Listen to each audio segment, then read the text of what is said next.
ನಮಸ್ಕಾರ ಎಲ್ಲರಿಗೂ, welcome to my other new vlog. ಅದು ಎಂಥ ವಿಷಯ ದೊಡ್ಡದಲ್ಲ. ಈ ವಿಡಿಯೋನ ಒಂದೆರಡು ದಿನ ಹಿಂದೆ ಮಾಡೋಕ್ಕಿತ್ತು, ಬಟ್ ಇವತ್ತು ಮಾಡ್ತೇವನೆ. ಯಾಕಂದರೆ ಇವತ್ತು ಸೇಮ್ ಸಿಚುವೇಶನ್ ಆಯ್ತು. ಅದಕ್ಕೆ ಮ್ಯಾಟ್ರ್ ಅಂತಂದರೆ, ನಾನು 2 ದಿನ ಹಿಂದೆ ಹಿಂಗೆ ನಡ್ಕೊ ಹತ್ತಿದ್ದೆ. ನಾನು ವೀಡಿಯೋ ಮಾಡ್ತಿಲ್ಲ ಆಯಿತು, ಹಿಂಗೆ ನಡ್ಕೊ ಹತ್ತಿದ್ದೆ. ಆವಾಗ ಸ್ಕೂಲ್ಸಿಂದ ಮಕ್ಕಳೆಲ್ಲ ಬಿಟ್ಟಿರ್ಬೇಕು. ಇಲ್ಲಲ್ಲ, ಅದು ಕರಿಕಲ್ ರೋಡ್, ನಮ್ಮೂರು ಆಚೆ. ಈಗ ಸ್ಕೂಲ್ಸಿಂದ ಮಕ್ಕಳೆಲ್ಲ ಬಿಟ್ಟಿದ್ದಾರೆ. ಹಿಂಗೆ ನಡ್ಕೊ ಹತ್ತಿದ್ದೆ. ನಾನು ಟೈಲರ್ ಶಾಪ್ ಹತ್ರ ಹೋಗೋದಿತ್ತು, ವೀಡಿಯೋ ಮಾಡಲಿಲ್ಲಾಗಿತ್ತು. ಹೋಗ್ಬೇಕಾದ್ರೆ ಅವ್ರಿಗೆಲ್ಲ ಮಕ್ಕಳಿಗೆಲ್ಲ 4:15 ಗಂಟೆನೇ ಆಗಿತ್ತು, ಸ್ಕೂಲ್ ಬಿಟ್ಟಿದ್ರೆ. ಹೀಗೆ ನಾನು ಹತ್ತಿದ್ದೆ, ಅವ್ರು ನಮ್ಮ ಎದುರಿಗಿಂದ ಬರ್ತಿದ್ದೆ. ಸೊ ಅವ್ರು ಬರೋ ಟೈಮಲ್ಲಿ ನಾನು ನೋಡಿದ್ರು. ನಾನು ಆ್ಯಕ್ಚುಲಿ ಯೂಟ್ಯೂಬಲ್ಲೂ ಹಾಕ್ತೀನಿ ವೀಡಿಯೋಸ್, ಇನ್ಸ್ಟಾಗ್ರಾಮಲ್ಲೂ ಹಾಕ್ತನಲ್ಲ. ಸೊ ನೋಡ್ಕೊಂಡು ಒಂದು ಹುಡುಗಿ ಇತ್ತು. ಅಮ್ಮಗೊಂದು ನೀವು ವೀಡಿಯೋ ಒಳ್ಳೆ ಮಾಡ್ತಾಣ, ನಾನು ನಿಮ್ಮ ವೀಡಿಯೋ ಡೈಲಿ ನೋಡ್ತೇನೆ. ನನಗೆ 9 ಗಂಟೆ ಹಿಂಗೆ ವೀಡಿಯೋ ಬರ್ತದೆ.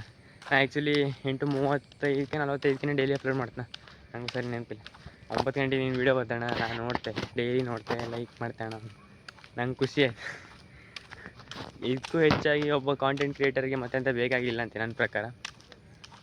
ಸೊ ನಾ ಅಲ್ಲೇ ಮೆಲ್ಟಾಗಿ ಅಲ್ಲೇ ಪಕ್ಕದಾಗ ಒಂದು ಅಂಗಡಿ ಇತ್ತು. ಅಂಗಡಿ ಹಂಚಿ ಹೋಗಿ ಎಲ್ಲರಿಗೂ ತೆಗೆಸ್ಕೊಟ್ಟೆ. ಅದು ಯಾವುದಾ 10 ರೂಪಾಯಿದ 20 ರೂಪಾಯಿ ಡೈರಿ ಮಿಲ್ಕ್ ಬರ್ತದೆ, ತೆಗೆಸ್ಕೊಟ್ಟಿದ್ದು. ಅವರೊಂದು 10 ಜನ ಇದ್ರು ಮೋಸ್ಟ್ಲಿ. ಖುಷಿ ಆಯ್ತು ನನಗೆ. ಎಲ್ಲರೂ ಹತ್ರ ಬಂದ್ಕೊಂಡು ಒಳ್ಳೆ ವೀಡಿಯೋ ಮಾಡ್ತಾನೆ ಮತ್ತೆಂತ ಬೇಕು. ಸೊ ಇವತ್ತೆಂತ ಆಯಿತು ಅಂದರೆ, ನಮ್ಮ ಮನೆ ಹತ್ರನೇ 1-2 ಜನ ಮಕ್ಕಳು ಬಂದಿದ್ರು ನಮ್ಮ ಹತ್ರ. ಆಯಿತಾ, ಪೂಜೆ ಆಯಿತು. ಸೊ ಬಂದಿದ್ರು. ಬಂದ್ಕೊಂಡು ಅಣ್ಣ ನೀವು ರೀಲ್ಸ್ ಮಾಡ್ತಾನೆ ಅಂದ. ಹೋಗ್ಬಿಟ್ಟ ಅಂತ. ಒಳ್ಳೆ ಮಾಡ್ತಾನೆ ಅಷ್ಟೇ ಅಂತೆಲ್ಲ. ಈ ಡೈಲಿ ವೀಡಿಯೋ ಮಾಡೋರಿಗೆಲ್ಲ, ಕಾಂಟೆಂಟ್ ಕ್ರಿಯೇಟರ್ಗೆಲ್ಲ ಒಬ್ಬರು ಗುರುತಿಸಿ ಅಪ್ರಿಷಿಯೇಷನ್ ಮಾಡ್ತಾರೆ ಅಂದರೆ, ಅದಕ್ಕಿಂತ ಹೆಚ್ಚು ಏನು ಬೇಡ ಅಂತ ನನ್ನ ಪ್ರಕಾರ. ನಂಗೆ ಅಷ್ಟೇ ಸಾಕು. ಆ ಅಪ್ರಿಷಿಯೇಷನಿಂದ ಎಷ್ಟೋ ಮೋಟಿವೇಶನ್ ಇತ್ತು. ಈ ವ್ಯೂಸ್ ಬಂದಿಲ್ಲ ಅಂತ ತೊಂದರೆ ಇಲ್ಲ, ಇಂಥವು ಗುರ್ತಿಡ್ಕ ಮಾತಾಡ್ತಾರಲ್ಲ, ಅಷ್ಟು ಸಾಕು ನಮಗೆ. ಅದೇ ಹೇಳಿದಾಗೆ, ಈ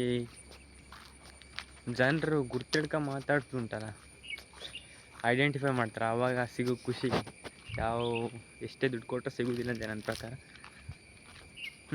ನಾನು ಇಷ್ಟು ದಿನ ಯಾವುದೂ ಅಪೇಕ್ಷೆ ಪಡೆದೇ ವೀಡಿಯೋ ಮಾಡೋದಕ್ಕೂ ಸ್ವಲ್ಪ ಸಾರ್ಥಕತೆ ಬರ್ತಾ ಅನಿಸ್ತಾ ಜನ ಗುರ್ಸ್ತೇವ್ರೆ. ಅದಕ್ಕಿಂತ ಮತ್ತೆ ಹೆಚ್ಚಾಗಿ ಏನು ಬೇಕೆ? ದೊಡ್ಡವ್ರಿಗೆ ಗುರ್ಸ್ತಾ ಇಲ್ಲ ಗೊತ್ತಿಲ್ಲ, ಸಣ್ಣ ಮಕ್ಳು ಗುರ್ಸ್ತಾರಲ್ಲ, ಸಣ್ಣ ಮಕ್ಳಿಗೆ ಖುಷಿ ಇದಾಯ್ತು ನಮ್ಗೆ. ಸಣ್ಣ ಮಕ್ಳು ಗುರ್ಸಿ ಮಾತಾಡ್ಸ್ರೆ ಅಷ್ಟೇ ಸಾಕು. ಮತ್ತೆ ಬೇಡ. ದೊಡ್ಡವರೆಲ್ಲ ಬೇಕಂತಿಲ್ಲ, ಅವ್ರು ಯಾವ ಹೇಳ್ಕೊಂತ ಇರ್ತಾರೆ. ಒಳ್ಳೇದು ಮಾಡ್ರು ಹೇಳ್ತಾರೆ, ಕೆಟ್ಟದ್ದು ಮಾಡ್ರು ಹೇಳ್ತಾರೆ. ಕೆಲವೊಬ್ರು ಫ್ಯಾಮಿಲೀಲಿ ಅದು ಮಾಡಬೇಡ ಇದು ಮಾಡಬೇಡಲ್ಲ ಅಂತಾರೆ. ನಮ್ಮ ಫ್ಯಾಮಿಲಿ ಆ ಥರ ಇಲ್ಲ.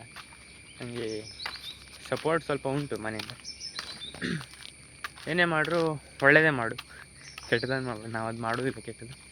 ಸೊ ನಮ್ಮ ಅಕ್ಕನೂ ಸಪೋರ್ಟ್ ಅವರೇ. ಅಂದರೆ ನಮ್ಮ ಅಕ್ಕ ಭಾವನಿಂದ ನಾನು ಸ್ಟಾರ್ಟ್ ಮಾಡೋಣ ಅನ್ಬೋದು. ಎಂತಕ್ಕಂದರೆ ಈ ಮೊಬೈಲ್ ಕೊಡಿಸಿಲ್ಲ ಅಂದಿದ್ರೆ ನಾನು ವೀಡಿಯೋ ಸ್ಟಾರ್ಟ್ ಮಾಡ್ತಾ ಇರಲಿಲ್ಲ. ಈ ಮೊಬೈಲಂತೂ ಸಾಧ್ಯ ಆಗ್ತದೆ ಅಂತ ನಾ ಹೇಳೋದಿಲ್ಲ. ಯಾಕಂದರೆ ಇದರಲ್ಲಿ ವೈಲ್ಡ್ ಲ್ಯಾಂಗ್ವೇಜ್ ಉಂಟು, ಬಟ್ ಆದರೂ ವೀಡಿಯೋ ಮಾಡೋಕ್ಕೆ ಸ್ಟೋರೇಜ್ ಸಾಕಾಗೋದಿಲ್ಲ. ಮತ್ತು ಮೊಬೈಲ್ ಪರ್ಫಾಮೆನ್ಸು ಒಳ್ಳೆ ಅಲ್ವಾ ಎಡಿಟಿಂಗ್ ಮಾಡಲಿಕ್ಕೆ. ಸೊ ಸಾಧ್ಯ ಆಗ್ತಿದೆ ಅಂತ ಹೇಳೋದು. ಮತ್ತು ವೀಡಿಯೋ ಎಡಿಟಿಂಗ್ಗೋಸ್ಕರ ನಮ್ಮ ಭಾವ ತಗೊಂಡು ಲ್ಯಾಪ್ಟಾಪ್ ನನಗೆ ಕೊಟ್ಟಾನೆ. ಅವನ ಥರ ಹೆಲ್ಪ್ ಮಾಡೋರು ಯಾರಿಲ್ಲ ಅಂತ ಹೇಳಿದ್ರೆ ಸುಳ್ಳಾಗೋದಿಲ್ಲ, ತಪ್ಪಾಗೋದಿಲ್ಲ. ಯಾಕಂದರೆ ಅಷ್ಟು ಕ್ಲೋಸ್ ಅವನೇ, ಅಷ್ಟೇ ಹೆಲ್ಪ್ ಮಾಡ್ತಾನೆ. ಎಂಥದಕ್ಕೆ ಏನಾರು ಇಲ್ಲ ಅಂತ ಹೇಳೋದಿಲ್ಲ. ಮತ್ತು ಅಂಥ ಭಾವ ಸಿಗ್ಬೇಕಂದ್ರೆ ಪುಣ್ಯನೇ ಮಾಡ್ಬೇಕು. ನಿಜ ಹೇಳೋಲ್ಲ, ದುಡ್ಡು ಇರಲೇಬೇಕಂತಿಲ್ಲ ಹೆಲ್ಪ್ ಮಾಡೋಕ್ಕೆ. ಮನುಷ್ಯತ್ವ ಇದ್ದರೆ ಸಾಕು, ಮನಸ್ಸಿದ್ರೆ ಸಾಕು. ನನ್ನ ಫ್ಯಾಮಿಲಿ ಸಪೋರ್ಟಲ್ಲಿ ಇದ್ದರೆ ಏನು ಬೇಕಾ ಸಾಧನೆ ಮಾಡ್ಬೋದು. ಬಟ್ ನನಗೆ ಈ ಯೂಟ್ಯೂಬಲ್ಲಿ ವ್ಯೂಸ್ ಬರ್ತದೆ ಇಲ್ಲೇ ಗೊತ್ತಿಲ್ಲ. ಈ ಊರಲ್ಲೆಲ್ಲ ಜನ ಕಂಡು ಹೇಳ್ತಲ್ಲ, ಇವ್ನು ರೀಲ್ಸ್ ಮಾಡ್ತಾನೆ ಹಂಗೆ, ಅಷ್ಟು ಮಾಡಿದ್ರೆ ಸಾಕು. ರೀಲ್ಸ್ ವ್ಯೂಸ್ ಯಾವ ಬೇಕಾದ್ರೆ ಆಗ್ಬಹುದು. ಹಾವು ಕಣಿ ಗೈಸ್, ಕಣಿ ನಾಗರ ಪಂಚ ಮೇಲೆ ಹಾವಾರ್ಗೆ ಬಂದು ಬಗಿಲ್ ನರ್ವಸ್ ಆಯಿತು. ಬಗಿಲ್ ಕಟ್ ಮಾಡ್ಕೊ ಆತಕ ನಮ್ಮ ಮುಂದೆ ನಾಲಿಗೆ ಹೊರಗೆ ಕಳಿತದೆ. ಮಾಡ್ತೇವೆ ಹೋಗಂಬ ಆಚೆ ಸಿಗ್ತದೆ. ಬಡ್ಡಿ ಮಗನ ಹಾವು ಒಳಗಡೆ ಹೋಗೊಂಡು ವಾಪಸ್ ತಿರ್ಗುವಂತ. ನಾಗರ ಪಂಚ ಮೇಲೆ ಬರ್ಡೇ ಕೇಕ್ ಕಟ್ ಮಾಡಿ ಬಂದಿರ್ಬೇಕು. ಫ್ರೆಂಡ್ಸ್ ಎಲ್ಲ ಕರೆದಿರ್ಬೇಕು. ಮಾತಿತ್ತು, ನಿಂತ್ಕೊಂಡಿತ್ತು. ಸೊ ಅಷ್ಟೇ, ನಮಗೆ ಸಪೋರ್ಟು ಬಗ್ಬೈಲಿ ಕಾಣ್ತದೆ. ಅಷ್ಟೆಲ್ಲ ಬಂದರೆ ಸಾಕು. ಮುಂದೆ ಇನ್ನೂ ಬರ್ತದೆ ನಂಬಿಕೆ ಸಿಗ್ತದೆ. ಮೋಟಿವೇಶನ್ ಇಷ್ಟೆಲ್ಲ ಸಿಕ್ಕರೆ ಸಾಕು. ಅವನು ಮನೆಗೆ ಮಾತಾಡ್ಸಿ ಸಾಕು. ಅವನವ್ರು ಖುಷಿ ಆಯ್ತದೆ. ವೀಡಿಯೋ ಮಾಡೋಕ್ಕೂ ಮೋಟಿವೇಶನ್ ಸಿಗ್ತದೆ. ಇನ್ನು ಡಿಫ್ರೆಂಟಾಗಿ ವೀಡಿಯೋ ಮಾಡು. ಇದೆಲ್ಲ ಡಿಫ್ರೆಂಟ್ ಅಲ್ಲ, ಇನ್ನೂ ಡಿಫ್ರೆಂಟಾಗಿ ವೀಡಿಯೋ ಮಾಡು. ಇನ್ನೂ ಸ್ಟಾರ್ಟೇ ಆಗಿಲ್ಲ ಡಿಫ್ರೆಂಟಾಗಿ ವೀಡಿಯೋ ಮಾಡು. ಇದು ಸ್ವಲ್ಪ ಬಿಗಿನಿಂಗ್ ಅಷ್ಟೇ. ಸೊ ಮಾಡುವ, ವೆರೈಟಿ ವೀಡಿಯೋಸ್ ಎಲ್ಲ ಕೊಡುವ ಅಷ್ಟೇ. ಈಗ ಎಲ್ಲ ತನಗಂಟ್ರೆ ಆಡುಗೆ ಹೋಗ್ತಾನೆ ತೋರಿಸ್ತಾ ಬಂದು ನನಗೆ ಸ್ಪೋರ್ಟ್ ಹತ್ರ ಬಂದು ನಾ ಈಗೆಲ್ಲ ಅವರೆಲ್ಲ ಒಂದು ಬೋಲ್ ಇತ್ತು, ಬೋಲ್ ಹಾಕೋವರೆಗೂ ಹೋಗೋದು. ಮ್ಯಾಟ್ರ್ ಅಂತಂದ್ರೆ ಕೊಂಬಗಂಡು ಮುರ್ಕ ಬಿಡೋಂಗಾಗ. ಸೊ ಇವತ್ತು ಈ ಕಂಬನ ಆಡೋದಿಲ್ಲ ಮಾಡೋಣ, ಆಚೆ ಕಟ್ತಾರೆ ಮಾಡೋಣ ನೋಡು ಅದು. ಹೌದ್ರಿ, ಕಂಬ ಮುರ್ಕ ಬಿದ್ದದೆ ಇಲ್ಲಿದು. ಎಲ್ಲ ಆತ್ರಿ. ಸೊ ನೋಡು, ಆಚೆ ಕಟ್ಟಿದಾರೆ, ಆಚೆ ಕಟ್ಕೊಂಡು ಆಡಿದ್ರೆ ಆಯ್ತು. ಇಲ್ಲಂತ ಈ ಕಂಬ ಒಂದು ರೆಡಿ ಮಾಡೋಕಂತವ್ರೆ. ಎಂತ ಮಾಡೋದು ಕಂಬ ದೂರ ಆಗ್ತದೆ ಮಗ ಅದು. ಇಲ್ಲ ಒಂದು ಕೆಲಸ ಮಾಡೋಕೆ ಮತ್ತೊಂದು ಪ್ಲಾನ್ ಅದೇ. ಒಂದು ಸಪೋರ್ಟ್ ಪೈಪ್, ಎಂಗ್ಲರ್ ಪೈಪ್ ಇರ್ತದಲ್ಲ, ಸೀಟ್ ಹಾಕೋ ಪೈಪ್, ಆ ಪೈಪ್ ಮೊದಲೇ ಹೋಗಿದೆ. ಇದಾದ್ರು ಒಳಗೆ ಇಳಿಸ್ಬೋದು. ಒಂದು ಇಷ್ಟು ಕಾಂಕ್ರೀಟ್ ಹಾಕ್ಬಿಡು.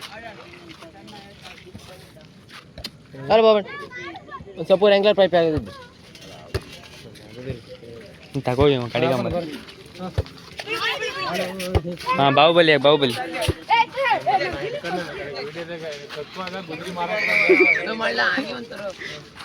ಸೊ ಅದು ಕಂಬ ಕಟ್ಟಾಯ್ತು ಅಂದರೆ ಬೆಂಡಾಗಿತ್ತು.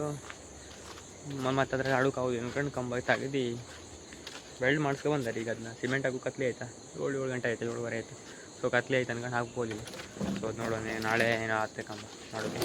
ಇವತ್ತಂತೂ ಆಡಲಿಲ್ಲ ವಾಲಿಬಾಲು. ಸೊ ಅಷ್ಟೇ. ಈ ವ್ಲಾಗ್ ಇಷ್ಟ ಆಗಿದೆ, ಸಪೋರ್ಟ್ ಮಾಡಿ, ಲೈಕ್, ಶೇರ್, ಕಮೆಂಟ್ ಎಲ್ಲ ಮಾಡಿ. ನೆಕ್ಸ್ಟ್ ವ್ಲಾಗ್ ಸಿಗೋದು ತನಕ ಟಾಟಾ, ಬಾಯ್.